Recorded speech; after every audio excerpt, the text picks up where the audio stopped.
We're in a crisis mode in this city.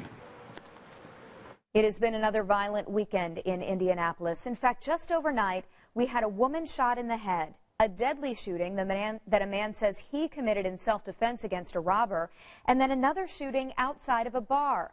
Some say the solution to stop the violence already exists. Emily Longnecker takes a look at an area of our city that's now enjoyed peace for 2 years.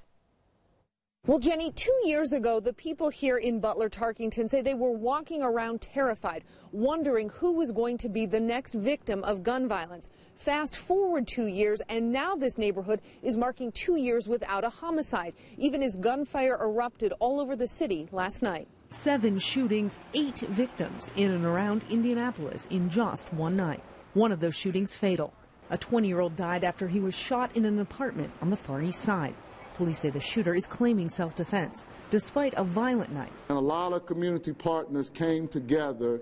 On Sunday, residents in Butler Tarkington were talking about the success they've had in ending the gun violence in their neighborhood over the past 2 years. While this is a milestone, it's still a lot of work to do, and we have to do it together. Greg Wilson knows firsthand the toll gun violence has taken on this city. He lost his 34-year-old son 2 years ago in a shooting in broad daylight. The murder is still unsolved. I've seen the neighborhood be galvanized for looking and preventing violence. We can't stop there. We have to continue. Though it's been 2 years, we have to continue the same model that works in our neighborhood and other neighborhoods.